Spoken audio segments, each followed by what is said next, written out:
They say my generation full of dough. We tell them thanks, this is our year. But on the real they saying slow your roll.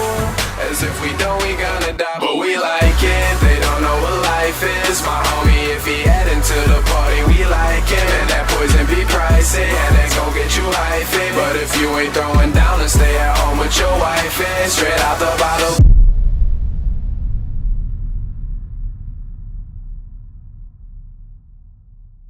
Guys, we're in the heart of Brush Park. We just wrapped up a conversation with the owner of Bar Pigalle. It's a French-inspired restaurant inspired by the neighborhoods in France. Next time you're in Detroit, check it out here, right in Don R. You can see Comerica Park right in the background. Come check it out. Food's great. Caviar was crazy. Just tried it for the first time. This conversation was really fun with Olivia Baratta and Travis Fourmont. Let's get into it. Travis, tell us what we got here. Olivia, tell us what we got here. Olivia, where are you going? Sorry, I was going to get my back phone. here, you're working. Sorry. Italian white strips and caviar, house baked potato chips, house egg salad that's been smothered with chives, and house creme fraiche. And then double burger here. We make our American cheese in-house, as Travis said. Dijonnaise, house dill pickles, and Crispelli's brioche bun. Right, so I think we should cut this burger up. Yeah. I trust you cutting more than me, so. What do you guys suggest? Going the burger first or try this first? I mean, caviar is probably like proper to do that first. Let's do it first. Yeah, we're proper people. We're proper people. Not that I'm judging anyone. But Okay, I've never had caviar. What do I do? I'll eat some of your caviar. Yeah. I would take go a chip, and then I would take this little. So you're gonna make a whole little thing of it. Yeah, I'll make it for you. I'll put the caviar. You can have one with us. So make one for all three of us. Okay, maybe this is wrong. Put the caviar on first. Travis is probably like, that's wrong. Yeah. Just taking notes back there. It's all going to the same place. Egg salad. I like the chives. I love chives. I love chives. See, this is the full service. This is the Yeah, service. this is the This full does not service. happen every night. Does this happen? Do we get No. this? Travis, Every do we time. get That one's for you. All right. and a big scoop? And you're not supposed to eat this with metal. That's why we have the mother of pearl spoon. Is that true? Why is that a thing? Yeah. You don't eat it with metal. 'Cause I it, like like- a spoon because it can. Ruins the Taste flavor. yeah. Okay. There you go. When I said I didn't really love caviar, that I was just okay, it's just because I always ate it with metal. That's There what it you was. go. That's Yeah. what it was. All right, cheers. Cheers. Cheers. I need more caviar in there. You got scared. It's great. Open up the wallet. Don't be a cheapo. Get the caviar. Get the caviar. And a 1664 beer. But it's good. It's good. The taste of France, right? Best caviar around. Best caviar. He hates caviar. He's changed now. My goodness. I'm gonna try to keep it as clean as possible.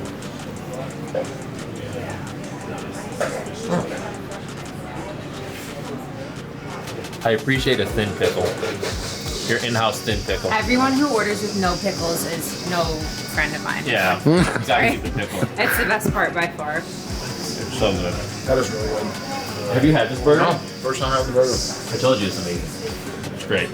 Let us know who has the best burger in Detroit besides this place here and their neighbors. Let's see. Let us know, guys. I mean, one bite, definitely right there. The two best burgers in Detroit. It's a bit of a mess. So if you're bringing a date, you know, you gotta keep it clean a little bit. All right, let's kick it off. Off the Block presents Bar Pigalle. We're with Travis Fourmont and Olivia Baratta. That's the real name. So we are gonna get started off by asking about these cocktails from award-winning Travis Fourmont. What are we drinking today? You're drinking the Night Shift, which is Rittenhouse Rye base, and then it has a burnt orange elixir, which is very similar to like a caramel, essentially. Okay. And then Lazzaroni Amaro and Campari. Okay. So it's kind of like a Boulevardier riff. What do you got there? I made us Manhattans. Manhattan. Is it the award-winning Manhattan that it's you made not. from what I've read? No, it's just really good Old Forester bourbon and Cokie vermouth. All right. Do you just love a Manhattan? That's why you went with it, or was it just easy to make before this? Easy. That's and I okay. love it. Yeah, it's a both. Not a both. What about you, Olivia? What's your go-to drink? Manhattan. Manhattan? Yeah. Okay. So we did a lot of reading about you, Travis. I did get to know Olivia a little bit more today, but want to start with kind of your origin story from what we read. It sounds like you're from Portland and you made your way to Detroit because your wife was doing medical? Exactly. Yeah. So I'm actually from Port Townsend, Washington. So Yeah. we say Seattle. It's kind of like Detroit if you're from the yeah. burbs. But yeah, born and raised out there. And then I moved. I did culinary school out there as well, outside Seattle in Bremerton, and then moved to Portland in my early 20s. Okay. And then I was there for about 6 years. So I really cut my teeth, in the industry there. So do you consider yourself a Detroiter now with all the time that's passed? Yeah. I've been here since 2008. So Do you root for all the sports teams in Detroit or the teams out there? Yeah. My brother's like a diehard Seahawks fan too. So like I definitely I'm in it just for that reason alone. Okay. And I guess starting out, it's you have a crazy road of bartending, culinary school. Was the ultimate goal to always open a place like this, Bar Pigalle? Not necessarily. I mean, it was to be in the business for sure. I remember it was like my early to mid 20s when I decided like, okay, like no matter what I'm going to do, it's going to be this. It could be, hotel management, whatever it is, back of the house, front of the house. Cause I actually started in the back of the house. I just committed to it. What'd you like most about the industry?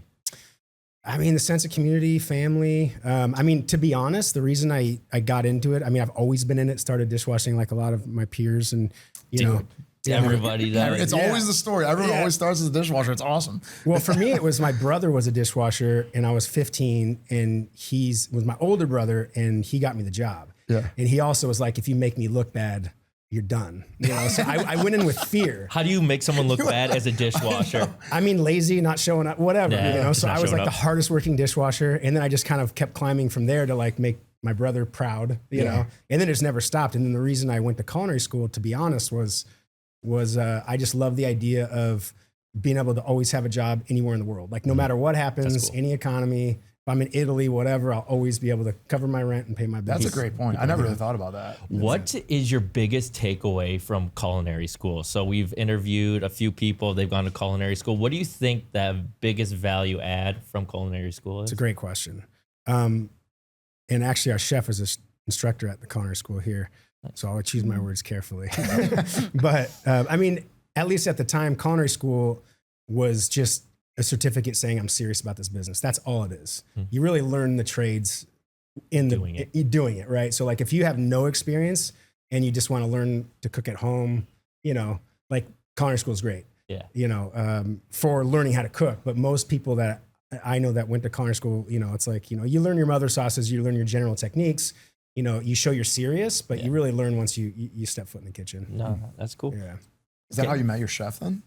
Was he your instructor? No. We actually opened roast together. Okay. Yeah. Nice. So we've known each other for a minute. All right, we're gonna keep going on that story, but we want to jump in a little bit to Olivia. So how about you and your interest and passion in the hospitality industry, and kind of give the people a background about what you do as well? Yeah. So I've bounced around a lot since I started working. I was 16. My first job was lifeguarding.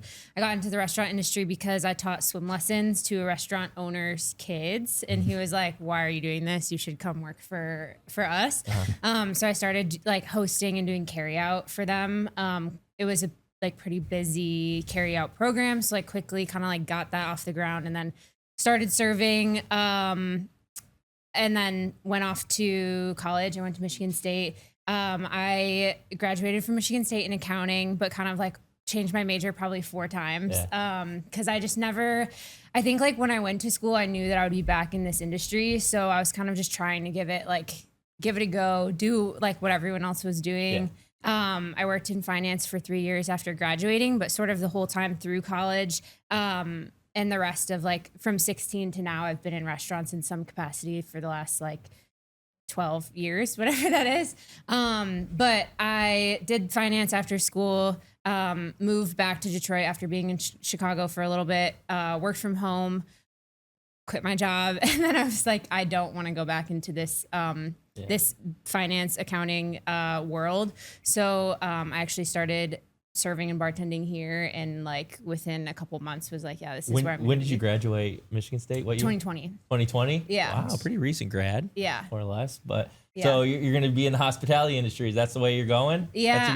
You're loving it? Or yeah. is it what, give us a little more, what are the highs and lows of this industry? It's good. I feel this specific setup right now works really well for me too, because my history is that I can't just focus on one thing. So I'm our general manager. I've been here for almost 3 years, and I think I've just been kind of like bothering Travis since I've started to try and like do more and more and more. So yeah, I worked with him on some event stuff. I run our social media now, kind of like trying to get us into more weddings and community engagement type things. And so I feel like a restaurant is its own little like organism that can be as great as it wants to be and can get as involved in the community as it wants to be, can make the people who work here and are part of like the everyday situation as like great as they want to be. And so it feels like it's its own little world with like endless opportunity for more projects and like more excitement. And that just keeps me,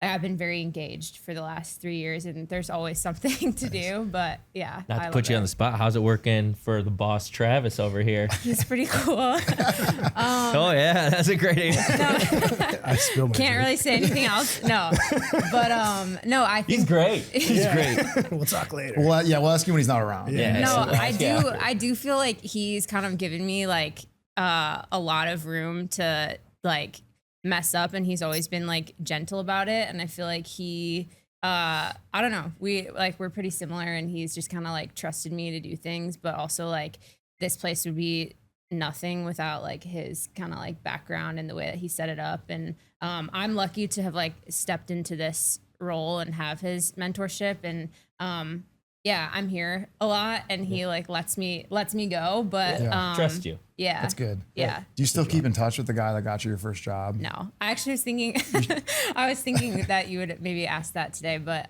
no, it was just I think honestly, this is like the best restaurant I've ever worked in by far in terms of like, the other thing about Travis is like, he's like really ethical and like does things all the right ways. I think like a lot of restaurants like maybe can't say that all the time, but this just feels like a really professional environment, not only like from the top down, but I feel like front of house, back of house, like everyone here just like has a strong high degree of care that they, you know, this is a place where people have their careers, not really like a transient destination. Yeah, and So- I feel like in that industry, this industry in particular, the restaurant industry, that's tough. People are bouncing around to what's hot, what's next. So to build that core team is probably Sounds pretty like critical. Right? sounds like Travis is way better than the old guy, then the original guy. yeah, don't You put should that go. on. You should no. We haven't mentioned his name. Who knows who he is? But you should go back to him and like thank him. Be like real sincere. Like, thank you for getting me in the industry. Look at me now. I've made it. But my new boss is way more ethical and better than you. Yeah, it's good stuff. So I heard you filled in some emails. Is that part of your job too, of people like making reservations? Oh here? yeah, my So- email is pretty active. Yeah, what I wanted to ask was how many people, I was kind of curious about this, just popped in my head, like email, hey, we're coming tonight, and you're like, I got you set up for the reservation, and then don't show up. Does that happen a lot or no? Or people just pretty much show up? I think our most like active email reservations probably like are more on Travis's end sometimes too, but are like weddings. So like he gets emails probably like dozens a day that are like, we want to have a wedding here. So it's more formal, like we're going to be there with like 20 people type thing, not like, hey, we have a table of 6 emails you're fielding. Are you getting those kind of emails or both? Both. Yeah, we get all the above. Yeah. Yeah. But people show up, right? That's kind of my question. Yeah, I think so. You guys charge them if they don't.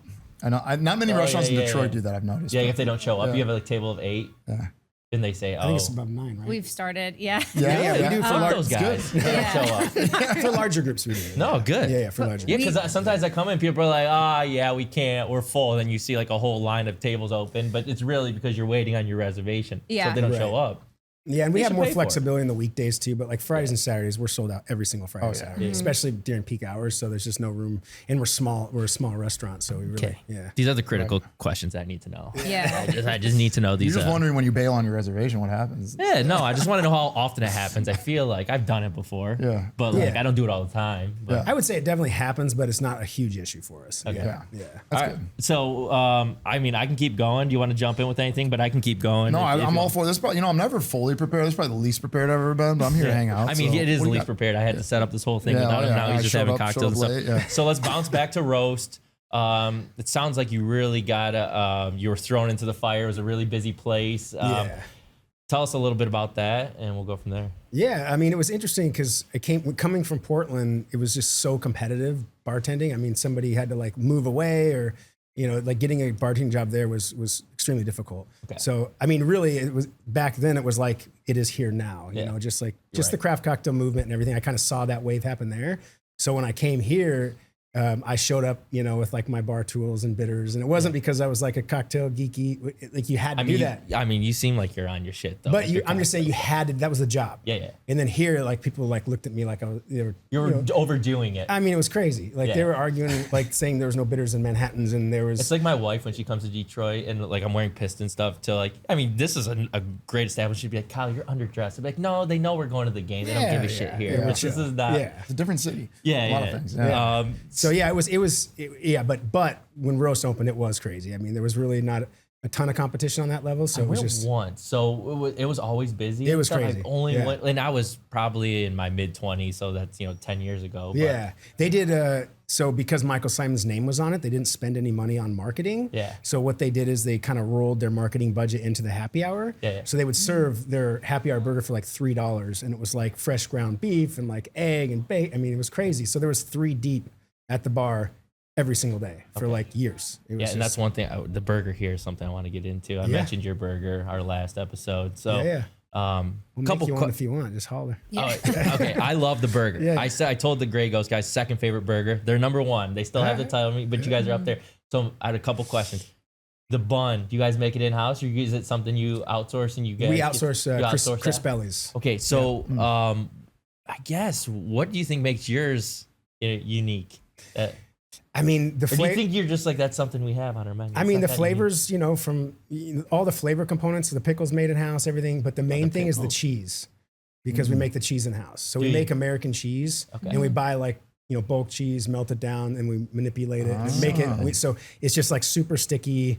I mean, it's just good. So that's definitely stands out. But then certainly things like the bun. I mean, like Chris Belly's does a great job with their bread program, and we couldn't make one that good. So I was going to say that when I had it, I was like, we just try to get the best, the best ingredients possible. So you guys are a French-inspired, and like from what I've read, Bar Pigalle is French-inspired. Pigalle's one of the neighborhoods in Paris. Yep. Is that correct? The Moulin Rouge neighborhood? Exactly, yeah. Because I've been there. I've been around that area. My question, and both of you can answer this in your own way, I guess, what do you think defines when you make a French-inspired restaurant, menu-wise, atmosphere-wise? What defines those things to make it French? Do you want to jump on? Yeah, I guess I have some thoughts on that. Go for but it. I want to hear it. No, I think French is tough. Like, I think that people see French and they're like, oh, I don't like, it sounds really stuffy. I think in a lot of ways, the concept that people have of a French restaurant in their mind is like pretty night and day from what we have here in terms of atmosphere and I don't know, we say vibe a lot, but like vibe, overall vibe. I think that it's really important that our food stays, rooted in traditional French methods and stuff like that. Specifically, let's dive into that part. What do you think stands out to make it French? I feel like French kitchen technique is just really like, there's not a lot of shortcuts. Like Travis talked about sauces a second ago. Like, I don't know, the way we like do our roasted chicken and we have like a beurre blanc on menu right now. Like we're almost everything besides those buns in our kitchen is made from scratch. So I mean, chefs would be able to speak on that better, but I think like just a high degree of like intent and thoughtfulness and like regimented steps with each dish, I would say. Yeah. And what about the atmosphere? Because I know this Bar Pigalle is kind of a ode to that, the nightlife, maybe not the fine dining side of it all. What do you think here can define or fit into something that is, considered French or something from Paris? Like in creating the whole business model, it took a while to kind of flesh things out because I had so many ideas, and it's like this particular space I've known about. I had friends that lived upstairs back in like 2010, back in the roast days. So we used to come down here and it was just empty for 50 years. And we'd like sneak in and drink beers and look around and kind of in this spot. I'm not even kidding. I wish you had pictures. What was of it that like shit. in here? That'd be so sick. I mean, I have pictures of it. I think I do. That's sick. Yeah, I think I do. To know that you own this place. It's an empty room. Like It it's literally, just- like this pillar right here had like a island bar, but it was just framed out. Okay. And then the bathrooms were framed out because somebody bought it in like 2006 and was going to do like a nightclub restaurant type thing, and then it just petered out. So I've always known about it, and I had friends that kind of wanted to do stuff, and then I had a good friend of mine, Carlo, who owned Kiesling. He opened Kiesling. He recently sold it, but his father's and his business partner owned this building and this real. So he came to me and was like, "Hey, do you want to do something here?" I was like, "Funny you mention it because I've been wanting to for years." Dude, like I used to come down here and get you drunk rent the down there. space? I rent the space. Okay, yeah. so let's jump in. Let's kind of make a hard right turn into business a little bit. What's the monthly rent on this place? And then how many years did you do the So lease? we actually just signed another lease because we're going to expand on the other side, which I can show you guys later. It's- sick. Yeah, we're Nice. going to add we like definitely gotta get a 40 little more shot of that. seats. It's going to be sweet. But nice. I don't remember exactly what it is right now, but we started off at 22 plus triple net, so it ended up being about 30 per square foot. So that comes out to $30. per square foot. And what is this, so like 2,000 square feet, 3,000? it's close to 3,000. It comes out to about $8,000 a month. Yeah. And And it'll be- you're around there for your next lease. It's around there. Or So did the they next jump lease- up huge? because So we Detroit's started with popping? that, and then it was like a 5-year with 2 5-year options, so 15 years total. So in signing the addition, it's an additional 1,200 square feet plus another 5-year option. Okay. Yeah, Awesome. When did you sign the addition? like 2 weeks ago. Oh, Congratulations. I closed on the financing Dude, this you're Friday. fucking doing a lot of shit right now. You got this place that's amazing, one of the top places in Detroit, and then the one place we're going to talk about a little more is the Beverly. Yep, So, do you own that building out there? I wish. No. Oh shoot! Yeah. I thought because when I talked to the Gray Ghost guys and they opened Little Ghost and they bought their little building. I don't know how big the Beverly is. It looks Yeah, like that it's a one's few thousand. 4,000 square feet. It looks it's pretty big. Yeah, it's a lot bigger, and the landlords they're in real estate now, but they came from hospitality, so Yeah. they knew the potential. Yeah. There was an option to buy, but it just didn't make sense, and they came with a really generous TI and a long lease, so Yeah. it was the numbers made sense. Okay. So you always want to own, but but sometimes if the deal's right, Sure. you take it, So Absolutely. Yeah. What's your? You guys been open since 2022 here. What maybe is the best year you guys had since you've opened, and what was that amount of revenue that you guys brought in? I mean, what was your best year? Is this your best year? This is our best year. Yeah. What are you guys We're tracking? up. I mean, we'll probably do 2.7-ish, like a little under 3, and that's only with 78 seats, including the bar. So Okay. we only seat 55 in the dining Now, the room. big follow-up question I like to ask is, how much is that cost? Staff, rent, everything Like else. what's that our doesn't- net? Yeah. Like, what are you guys doing after all your costs? I mean, we'll see. We'll see how that goes. I mean, the goal is 15. You know what I mean? And we're 15%? Yeah, 50%, like complete net. You know, I mean, the goal is always 25, but that those years are gone. That doesn't happen anymore. Yeah. So if you're above 10, Yeah, because you you're want to doing give it, your people who are working, a quality of life. Well, and that's kind of what, and we talk about that at length. I mean, we offer, health benefits, 401k. We do a lot of things that small businesses don't do. is that rare in the restaurant industry? Yes, it's very rare. So 401k for that in the reason, our restaurant. labor is always quite high because all those costs are baked into labor. And it's not unreasonably high, but those are because without the staff, it doesn't work, right? So For sure. And you want people to stay as best as possible. Exactly. To give them the best deal. Like, hey, go ahead and go there. We'll see you in 6 months when you come exactly. back. And I think Yeah. that's one of the reasons that and Olivia is the one reason our staff, our employee retention is really high. That's great. Yeah. That's great to hear. Let's jump a little bit into the menu, unless you have something about business that you want to keep talking about. No, I mean, I was curious about the health insurance a little bit. Like, so they have to work a full-time job to get health insurance. Like, your part-time employees can't get any benefits. Like, that's just pretty full-time. standard. Like, He's looking for a job, is what he's yeah, saying. maybe.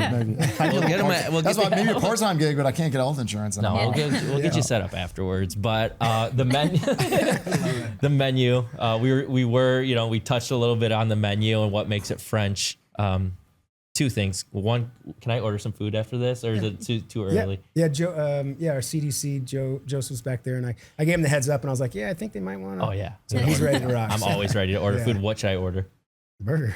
The burger? What else though? I'm not gonna get the burger. He's had it. I'm gonna get the burger. I'm mean, gonna split honestly, it, and then I'm gonna get something else. I had think- my eye on something, but I want to see what Yeah, you say. I mean, the menu better than me at this point, but I always think like the tartare or crudo or something like that. I think the chicken right now. The roasted chicken? Yeah, I think Yeah. the half roasted chicken.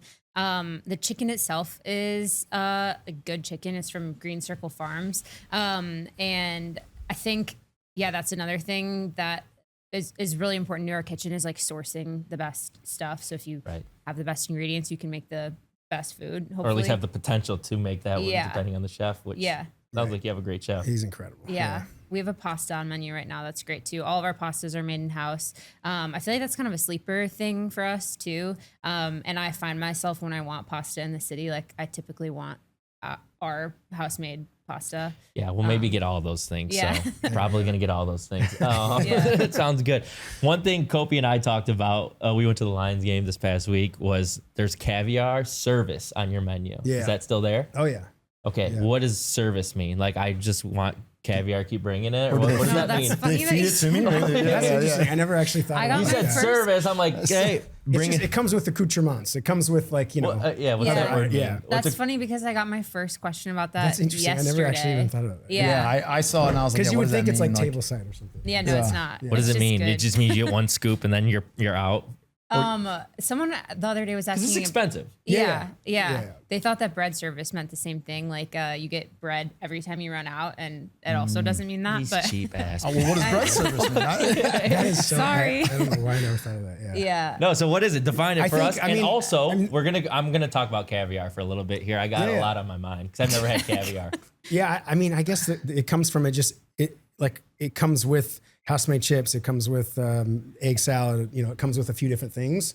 So it's kind of like a service where it's like it's not just like caviar, amuse-bouche, or like on a little thing. It's like you have everything that you can kind of like mix and match Multiple yourself. scoops? Maybe So- self-service. But Is it comes like with it your comes with scoops with those choices to decide what you want to eat. Yeah. it it with. comes with the tin or the glass with the spoons, and then all the. It's like bottle service. It comes with Yeah. the ice. Okay, the because bucket. Exactly. we're Exactly. That's a we're great getting analogy, caviar. We're gonna shoot a little caviar thing. I've never had it. He said he had it.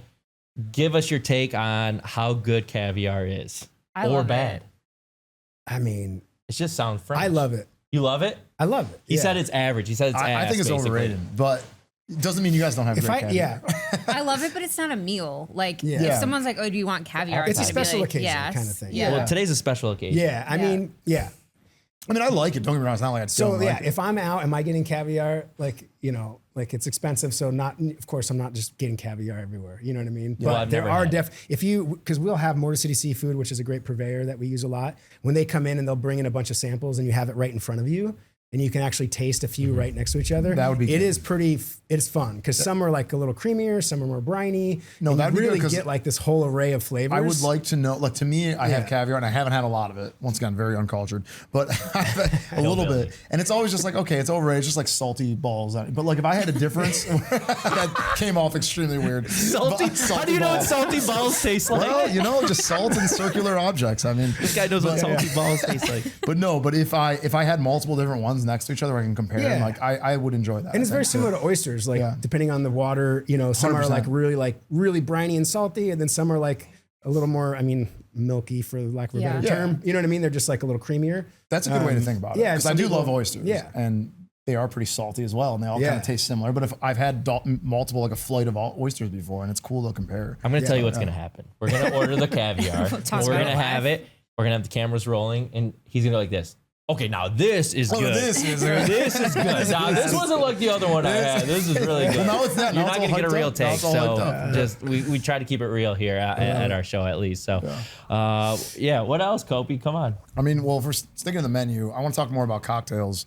So Yeah. this is Wait, just. should we take a cocktail break? Sorry to cut you off. Well, we can't take a cocktail. We can get a beer break. Is that A beer break. Can we do a little Yeah, beer break? yeah. Okay, let's go grab one. Ace, you want one as well?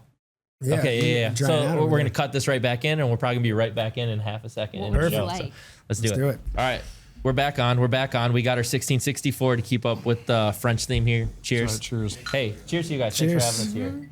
Pretty good Cheers. time. Olivia Baratta. I love that name. Classic. All right, what were you gonna ask? Cocktails. So just bias from Detroit. I think, I mean, now in 2025, maybe in 2008, it was different. Yeah. But I think Detroit is actually, I want to get your opinion on this. I think Detroit has phenomenal cocktails like across the board. Like, I think we're a cocktail city. I totally agree. Like people come here and they're like, what can I do in Detroit? I'm like, go to cocktail bars because we have a ton of them and they're all good. Like I compare it to even like other Metro Detroit cities. Like the cocktail bars there just aren't as good as Detroit. I totally agree. You agree? Yeah, I think a good sign of that too is when like dive bars make good cocktails.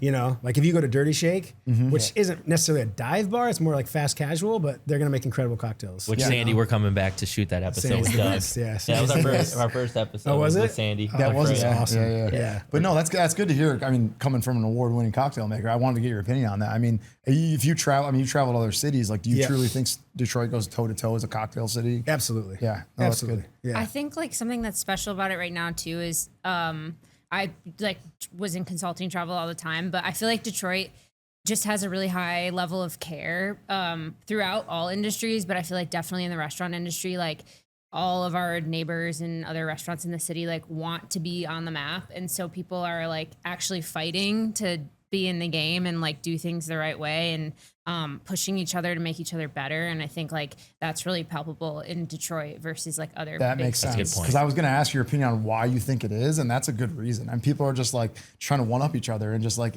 everyone's coming out with a cool new restaurant in Detroit, and they have cool cocktails, and that does kind of just drive you to.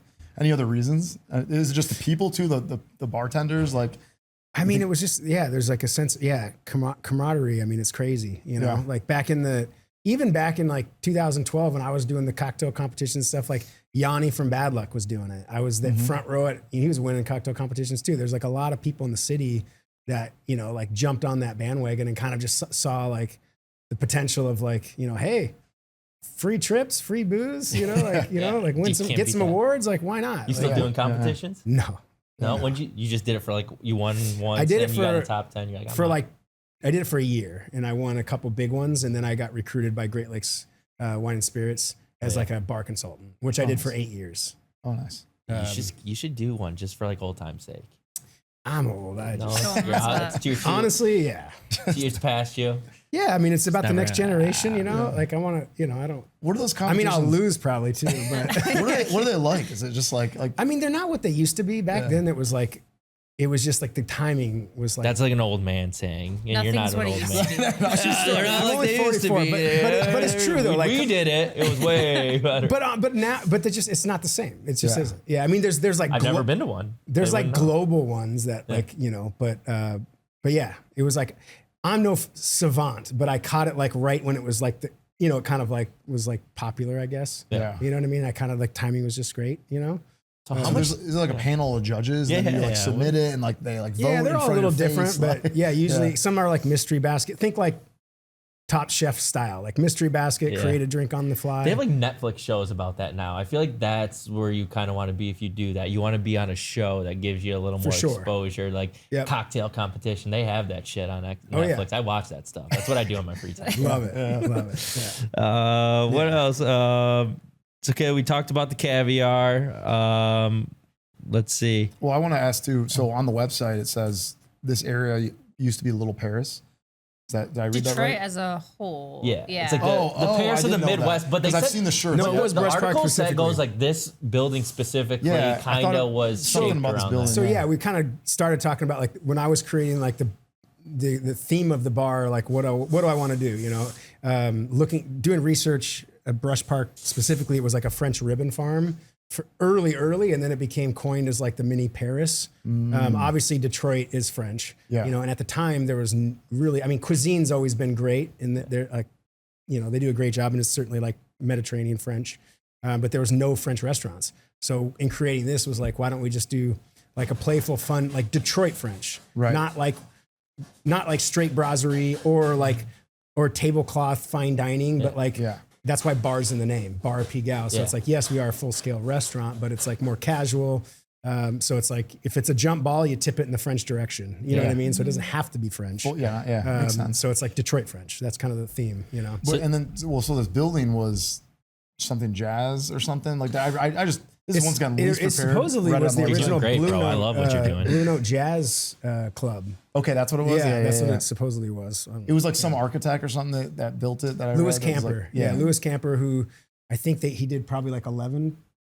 I could be wrong, but 11 projects. So he did Book Cadillac Hotel, Book Tower. Nice. Campers Rooftop. Yeah, exactly. That's why that's where the Campers. name Yeah, comes so from. he did this. It was a Learned hotel something new. called Carlton Plaza. Nice. So a lot of the traveling jazz artists and stuff back in the day would stay here. Yeah. You guys ever have any jazz artists coming here? I like lean into jazz in playlists a lot. Okay, But all right. yeah, I think it fits. I don't know. I feel like this space like kind of craves it and the dark, moody vibe of it. Yeah. But I think like when he says like Detroit French, I feel like that goes hand in hand with like what we were talking about earlier. And it's like, it's French in the fact that, you know, technique and methods are all like done in that way, but So more in the it's a little kitchen. more laid back. Even like how you were talking about with, you know, you can come in and Pistons gear and stuff like that. And we just want people to feel like comfortable above all else. And yeah, I feel like that's kind of something that's like just important to our overall feel of the space is like, come hang out as long as you want. And we just want to like make you feel welcome. Yeah. Yeah. No, and I've been here multiple times and I feel that way. And I'm excited to get some of this new stuff. I think I have a hard hitting question right now. So we were talking a little bit before, Travis. Yeah. We were talking about golf. Travis is a golfer. I heard that in the background. Yeah. We know And- that. is Olivia a golfer? She's new. Well, We've been trying to get her out. She's new. We've Yeah. been trying to, Matt Smith's our bar manager. It's we fun golf though, quite a right? bit. And It's fun. We're really trying to get her out there. Okay. Yeah. What's your handicap? What's mine? Yeah. Ish. I mean, I don't even know. It's like, Single digit, right? no. No. I mean, I'm like slightly better than a bogey golfer. Okay. So you're trying to break 90 here. Oh, I break 90 for sure. Well, then you're better Yeah. than 90's a bogey golfer. Oh, is it? Okay. Well, Yeah. I guess I don't. So you shoot mid 80s? yeah. Okay. Yeah, So yeah. he's way better than you. He's slightly better. I'm He's way better so than you. I'm a bogey golfer. He's slightly better. We're than gonna. a bogey golfer. I'm gonna put a He's clip accurate. of his swing in it, and you're gonna tell me if he's a bogey golfer. Swing doesn't tell the whole story. It's Swing doesn't tell the whole story. When I shoot a 90, that makes me a bogey golfer. Yeah. I'm gonna get dialed though over this winter, and we're gonna. How are you gonna get dialed in the winter? You gonna go down to The- Florida? 5 iron. yeah. Where's 5 iron at? Did It's they just open campers, beneath campers. Oh, I have didn't know this they had in one in there. Detroit. They've been Bug open for a flying minute. right here. Really? Oh, buddy. Yeah, right there. Because they have one in like Birmingham. They I just think, opened right? a 5 iron. No, it's been there for a couple years, I think. At least I never. Yeah, I didn't Matt, know that our bar existed. manager, has like a membership. membership there. Yeah, so we. Just hit mostly driver though. Those mats fuck your swing up. I totally agree. Yeah. I yeah, go it's to a golf fact. courses that I can hit off the grass. I know. It drives me nuts. But it's in the wintertime. It's better than nothing. Dude, we got to get out Yes. there. What's your go-to golf course around here? I mean, Shepherd's Hollow is like Oh, yeah. where I go. We had a league there. We had a lead there. Yeah, for a Shepherd's couple Hollow, years. or if I go the other direction, Lakes of Taylor is probably one of my favorites. Ooh, it's Love Lakes solid. of Taylor. Can I get a little high five right here? It's It's like a running joke between our friends group. I always talk about It's that just so course, far for us. but it's far. and no one wants we to play. We live it. in the suburbs, Yeah. way Yeah, out I'm in in the Berkeley. west. I mean, So, but that's yeah. still that's 30-minute drive. Yeah, it's probably not from bad. there. Yeah. Ours But it's is like it's an the hour. quality and like the bang for your buck. So is good. Yeah, the and you can best. always hit off grass. It's got a huge range. 100%. And they have those Clubhouse is practice great. those two practice holes. Are those Yeah, still and then open? the chipping. Yeah, yes. the little chipping, little practice It's chipping incredible. areas. It's Yeah. in phenomenal yeah. course. None of my friends even know about it because they refuse to drive. It's the best. great. I used to. My wife's from Wyandotte, and I lived down there for 4 years when I first moved here. Okay. So I was like, "This is incredible. I love downriver." That's awesome. So we touched a little bit on the Beverly, right? It's called the Yep. new place. Yep. Where is that exactly? It's in Berkeley. I was gonna call it the Berkeley, and I'm like, no, it's in Berkeley. yeah. Oh, nice. So Yeah, right it's by me. on Beverly Boulevard and Coolidge. I was gonna go the name behind it. I wanted to get a little bit into why the name is that just the name of the street. That's why you named it that. Yeah, I mean that name came up really quick. Did you? I think Norm and I both like separately thought of it, but Yeah. that was like we had the same. I'm not sure who did it for. I'm not. Her and Norm I'm not both claiming anything, were like but Norm's yeah. the chef and he's my partner at both locations. But yeah, they came up with it and it came up and I just, for me, I'm a traditionalist, but at the same time, if everyone's doing it, I don't want to do it. And I just don't like the idea of like naming a business off of a street or an address. I'm just kind of like, but it just kept You coming just did back. it. It kept coming back. They liked it, which I trust, obviously, my team. Yeah. And then it became almost a running joke with my wife, Abby, and I, where it's like every name we came up with was like, well, the Beverly's better than that. Beverly And is. then finally it was like, It's a all right, the sweet name. Beverly. And then what about like this one made you pull the trigger on Bar Pigalle? Like what? Did you have any other names up in the air? And Oh, how'd I that mean, start so going? many names I can't even remember. But I went with Mason Ferran, which is a spirits company, to Paris, and I was in Pigalle neighborhood, and I actually went there with Evan and Andy Holiday from Selden, and my friend Joe that owns Standby in a few of those locations. So I had just came back, and then when we decided to steer the French direction, for whatever reason, that bustling district it just like that kind of inspired a lot of the concept. I didn't think of Pigalle though. I just thought of French. And then all of a sudden I was like, oh, Pigalle. Like, and then I just looked it up and like, there's no bar Pigalle in the world. So I'm like, perfect. Nice. So there you go. speaking of cocktails and like I said earlier, like the cocktails, like I think the bartender makes a big deal. You said your friend owns Standby. Do you know a guy named Ryan Lundgren?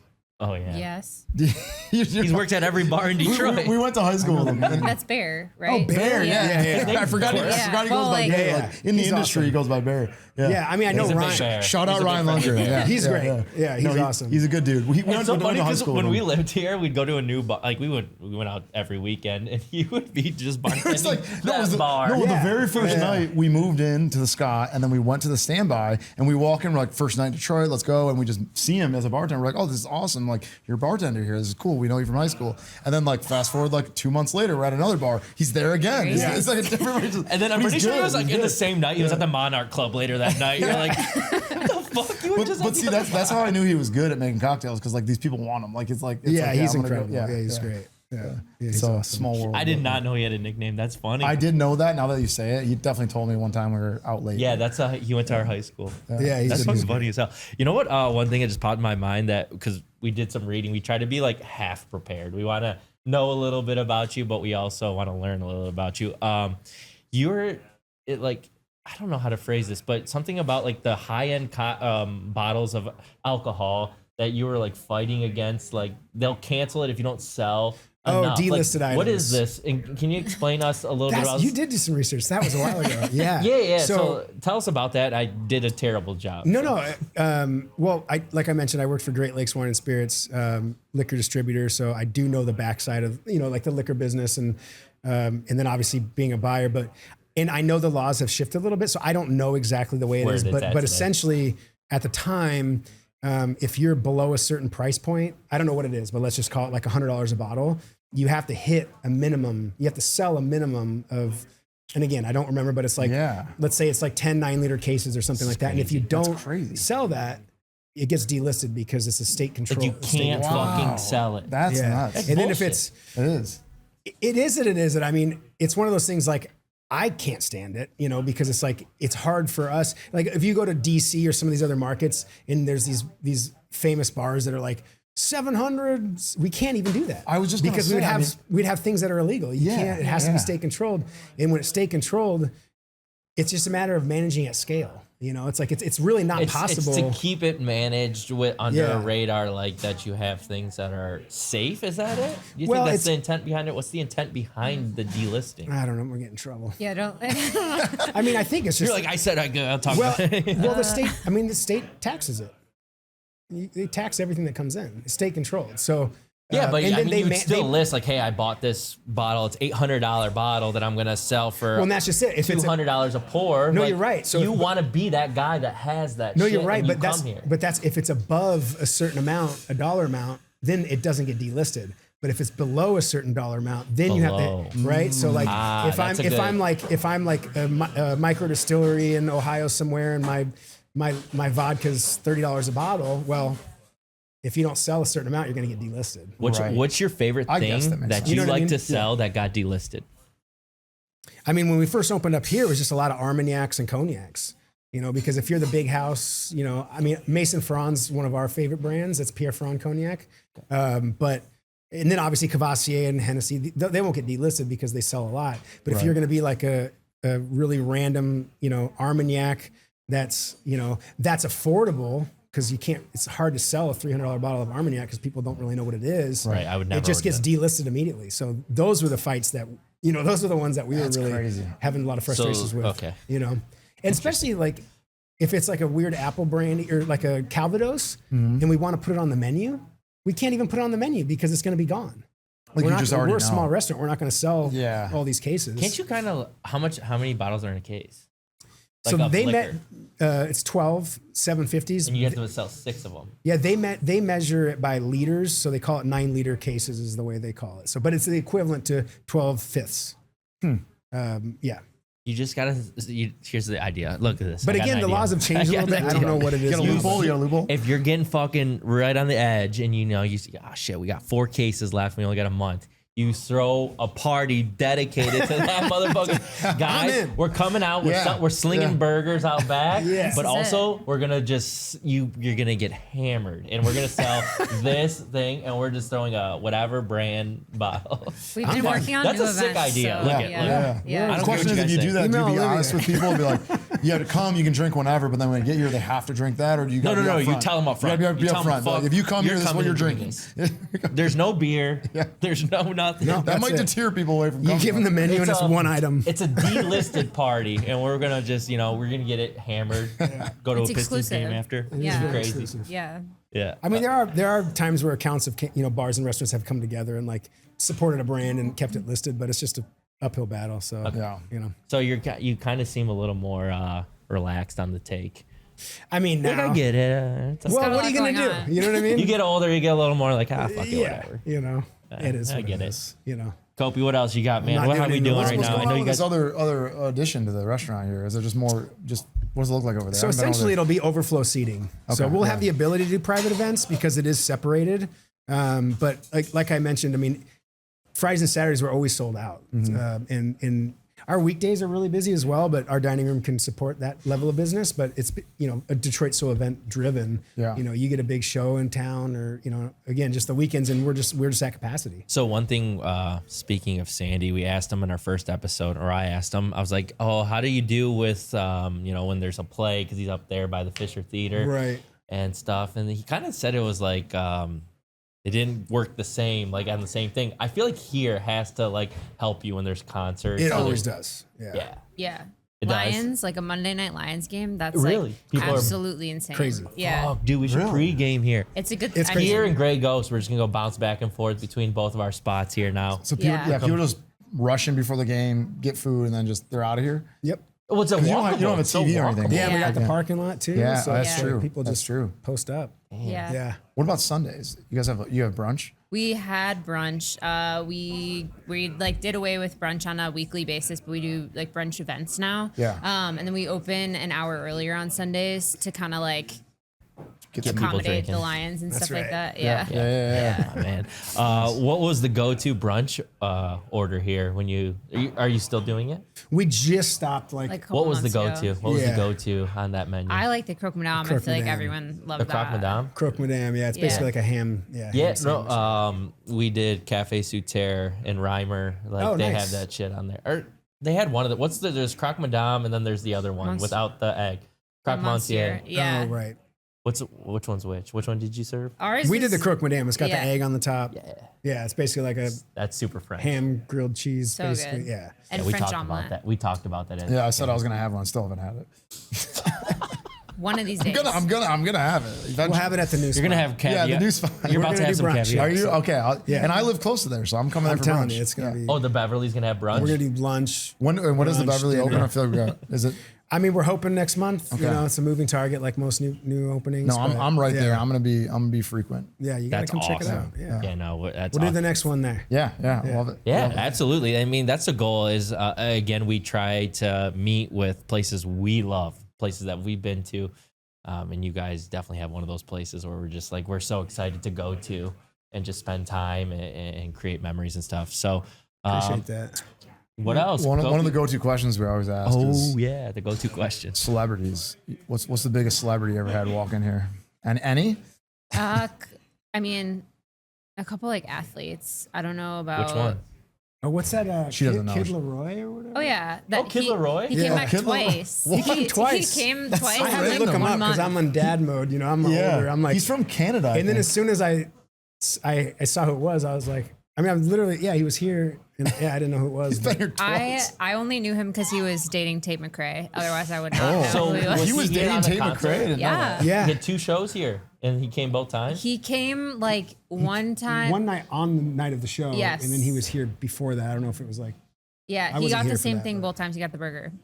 Yeah. Yeah. He course came he back. He was Yeah. like, I need it again. The burger's solid, dude. Like I tell people, I'm like, it's so good. And to me, I just like love getting it. I've gotten it probably 4 or 5 times in the past couple of years, but I'm gonna get it again. Wait, all right, now we're totally off topic, but it's fine. Is he still dating Tate McRae? No, that's what her new song is about. We got to get to the bottom of this. Like right away. I like just found out who Tate McRae was like a month ago, and I've known who he is for like years. I definitely. So know. I got a 9-year-old. I'll go on and on You have a about 9-year-old daughter. Yes. How old are you, like 41? 44. Yeah. Oh my goodness.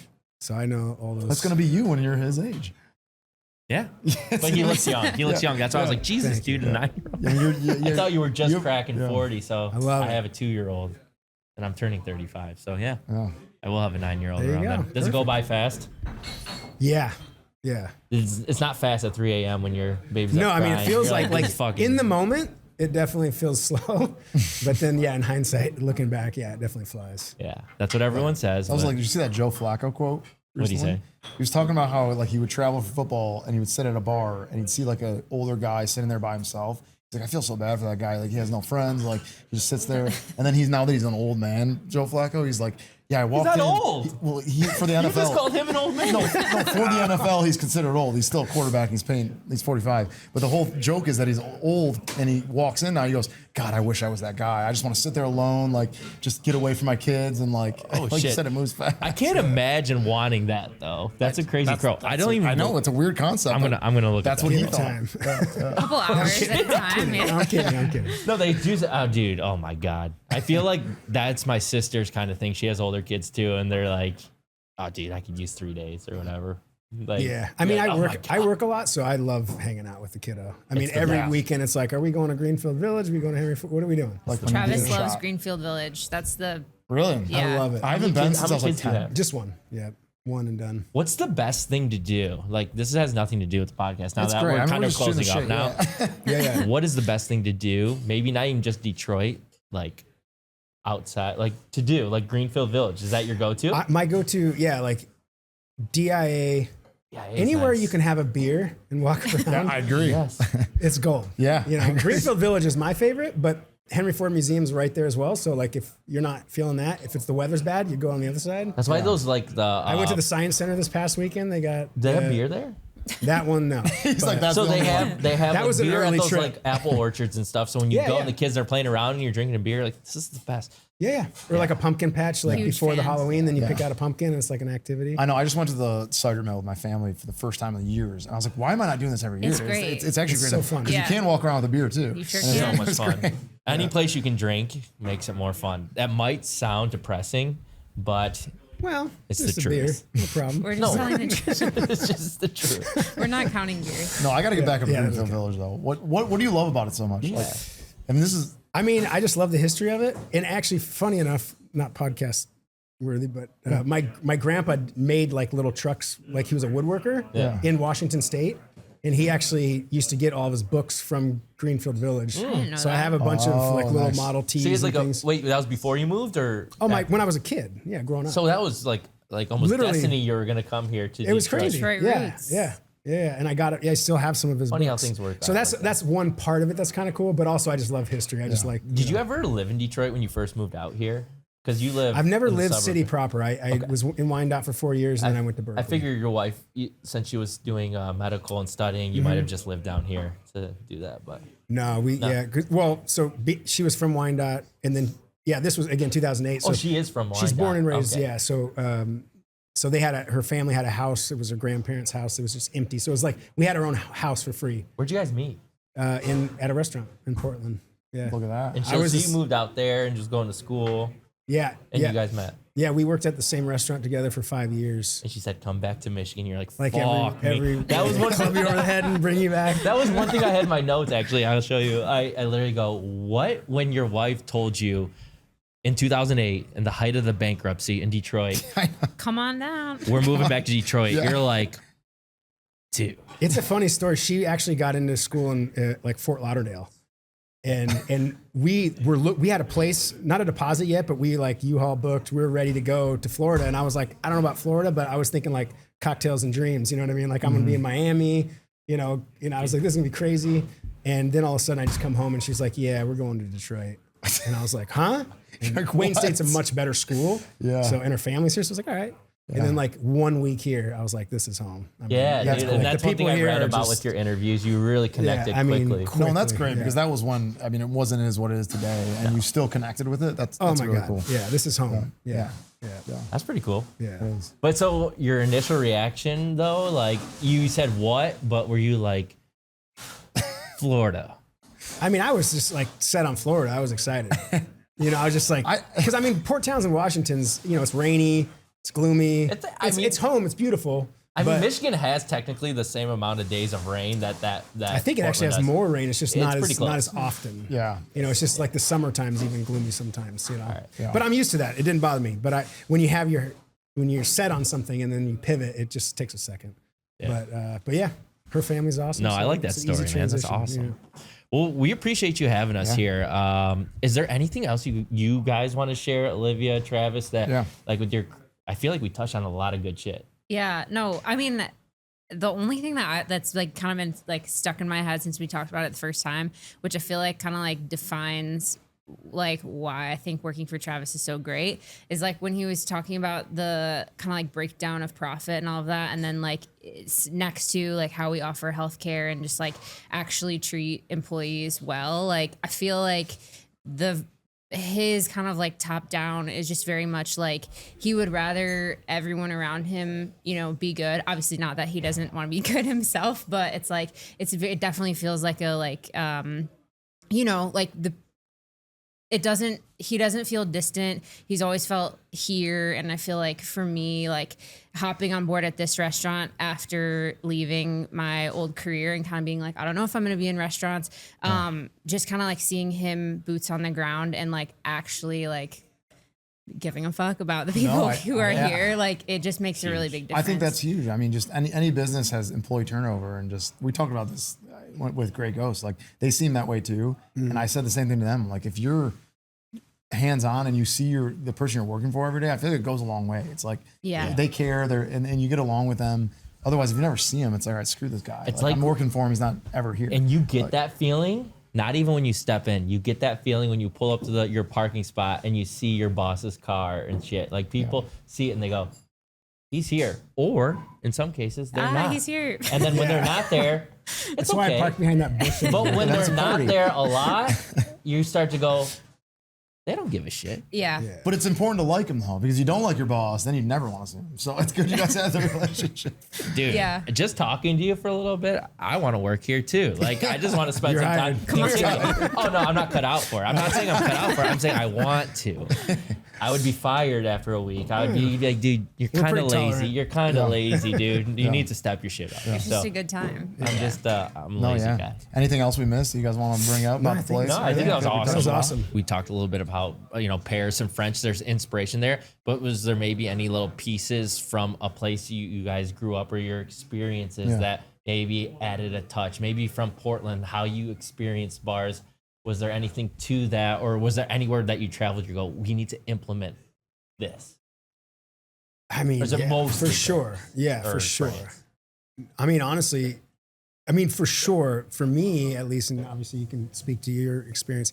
I mean, it's like, it's a collective of everything, right? It's like, it's just like if you take a broad brush of all the places I've worked and traveled, it's like what stands out, and it's like, yes, there's food, there's your product and your services and all that jazz, right? But for me, it's always hospitality. It's like, and I learned that working for Kimpton. Kimpton's it's a hotel. Yeah, well, they're like a large. Hotel Monaco's, they're more, I guess, branded, but they have restaurants and hotels, but they're independently managed, completely different staff. So it doesn't feel like, a hotel bar necessarily, but they do heavy hospitality and they have like certain standards. And I fall back on that a lot when it's like, if it's like just certain SOPs or, like certain, it's just structure. You know what I mean? No, you need to but from build a that, guest right? experience, me being the guest and like places that inspire me is really hospitality. I would say like employees only in New York. When you go to these places that are like world famous, employees only, and and you go in there and you're like, or Dead Rabbit's another great example, right? It's like constantly like best bar in the world, and you go in there with this thought of like, what did they do to make it? Well, this and also way? like pretentiousness or like I don't know the bartender and I'm just like one of whoever. Why and I don't. and I'm a bartender, do they gonna, it's hospitality. Yeah. You go in there and it is a party. It is an absolute party and everyone's having fun. They're high-fiving and they're not like ripping shots like and being irresponsible, but it's just a fun environment. And you leave there and you feel a certain kind of way. Yeah. And so that's my thing. It's that's like, awesome. Yeah. No, good point. I think good question, Ace. Like once we saw Detroit in the last year, we've seen Detroit tourism pick up a lot. And I think like everything he said, like hospitality first and all of that. And I think like, it's like, yeah, what other cities inspired this place? And I think both of us are well-traveled, but like more of that is like, these people are in Detroit for like, God knows however many days, like they came here and it's like every single day, it's like such a cheesy thing, but it's like, you're just in this room with the people who are in this room. And I feel like everyone who works here, like really feels that and like wants whoever's in here to just feel like this is Detroit. And Detroit's just been, through a lot, and like the restaurant and kind of like people scene of it all is like kind of what we have. Like we have lakes, we don't have mountains, there's no like hiking and stuff like that, but it's like this like community is what I think like we are. No, so. I love it. I totally agree. Totally agree. Yeah, you kind of spoke of that one time. You were talking about how like when someone comes here, whether it's out of city, Kopi was talking about, he's like, this is their experience of Detroit. Yeah. So you guys represent that. Yeah, you guys do represent that. And I think you guys do a great job. So I think that's a great point to wrap it up with. I think you got anything else? I think we touched on everything. You guys represent the city very well. We're happy to be here. We're appreciative of your time. Likewise. Likewise. Yeah, and we'll always be coming here for as long as we're in Detroit. Until next time, everyone, we appreciate it. Off the Block presents Bar Pigalle. Thank you. All right. Appreciate it. Thank you, Olivia. They say my generation full of dough. We tell them thanks, this is our year. But on the real, they saying slow your roll. As if we don't, we gonna die, but we like it. They don't know what life is. My homie, if he heading to the party, we like it. And that poison be pricey, and they gon' get you hyping. But if you ain't throwing down, then stay at home with your wife. And straight out the bottle,